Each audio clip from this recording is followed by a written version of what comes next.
I'm here at one of Allan newest asphalt plants in Reading, Pennsylvania. But it doesn't matter if the plant is old or new, there's one material that all blacktop plants need to make hot mix, and that's hot liquid asphalt. Handle with care. We've all heard that before. Nothing can be truer than when you're handling hot liquid asphalt.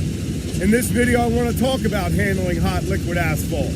You need to know the hazards and the risks that you could face. You also need to know the controls that are put in place to prevent incidents and injuries when handling hot liquid asphalt. Oh, and those hot oil lines that are used to keep the material flowing. The first thing we need to do is identify the activities that expose employees to risk. What do we do?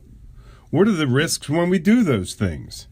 And how can we control the risks and hazards when working with products and systems that have risk? Asphalt plants are active, noisy, and sometimes dangerous places, but that danger and those hazards can be controlled. Safe work procedures and wearing the right safety gear are two of the controls you have to help you work safely when handling hot asphalt and the hot oil lines. There are certain activities at a blacktop plant that deserve a higher level of safety awareness. Work tasks performed within the asphalt tank farm at a plant are particularly dangerous because of the high temperatures needed to keep the asphalt in a liquid form and to pump it into the plant for hot mixes.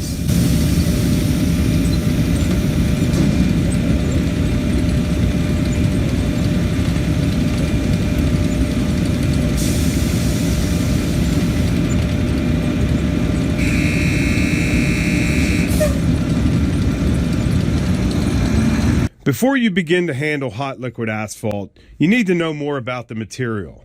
More importantly, the hazards that employees face while handling hot liquid asphalt.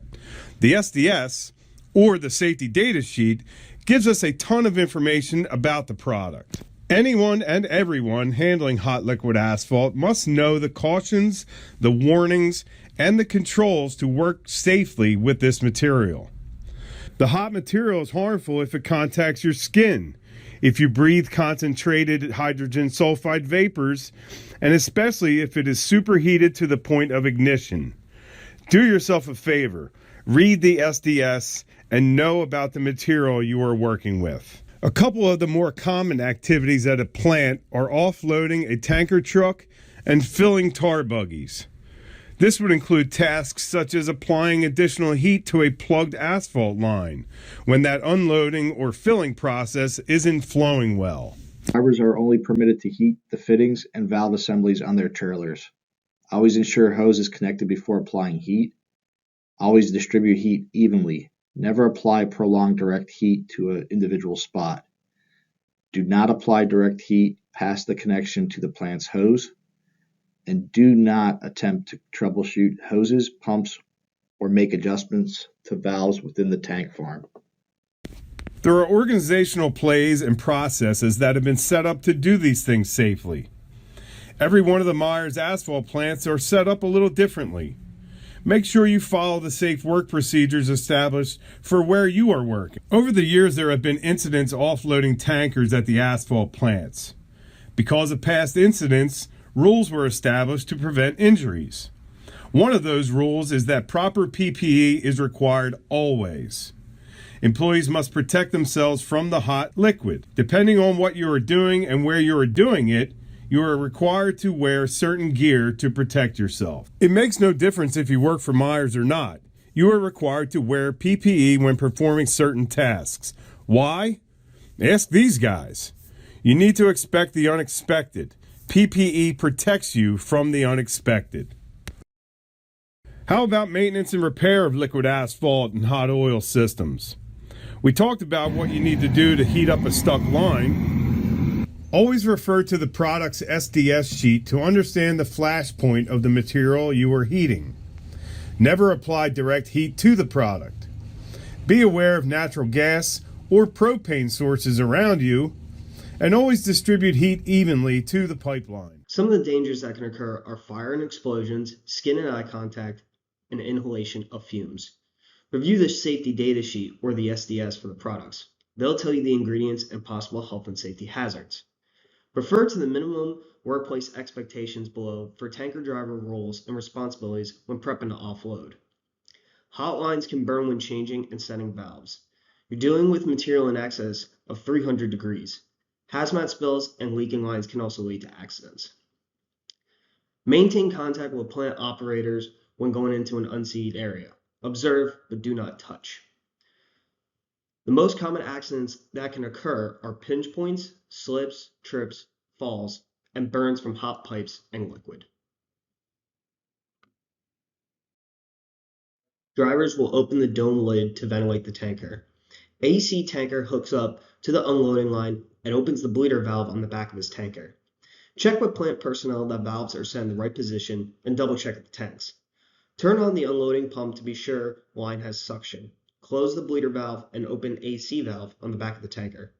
Watch the gauge and vent the tube to be sure the material is going into the correct tank. Monitor tank level indicator lights at the control box during the offload. Remain at the rear of the tanker throughout the unloading process to stop pump quickly in the event of an emergency. Drivers should not sit inside of their trucks. After ensuring the tanker is completely empty, unhook the unloading hose and hang it back up in place. Allow the pump to run for a few minutes to ensure the line is empty. Then shut off the pump and close all the valves. Tanker drivers will then come up to the tower and notify plant operator that the load has been successfully pumped off. You'll then get your ticket stamped and leave. If this is your first time delivering to a particular plant, you must get and review the site-specific play. Drivers must remain at the rear of the tanker while pumping off asphalt. Drivers must also wear all required PPE. All near misses or incidents must be reported immediately to the plant operator. Drivers must also notify tower if repairs are needed. Do not assume every site is the same. Do not adjust the valves, and do not troubleshoot issues, mechanical failures, or inoperable equipment. Report any issues to the tower.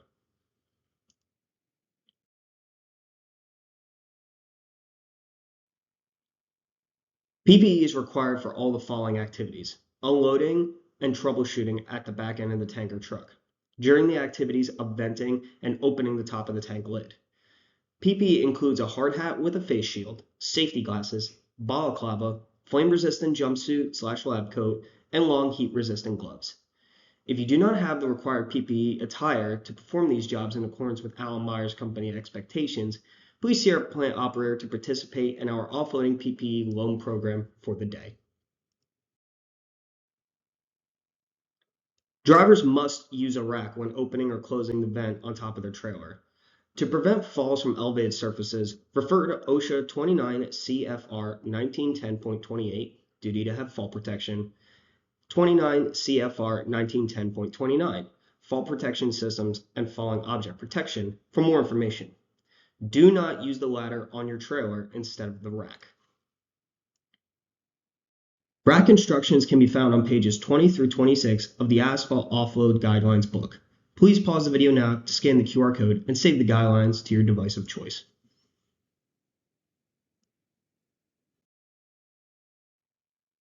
In the event of an incident, immediately cease all operations and inform plant personnel. First aid kits and supplies are available on all sites. These kits include ice for cooling, emulsifying agents such as antibiotic ointment, Neosporin, household mayonnaise, household lard, or sunflower oil, and bandages. Follow up with medical services as necessary. Below you will find the HSC Safety Regional Contact List for all the regions of Allan Myers.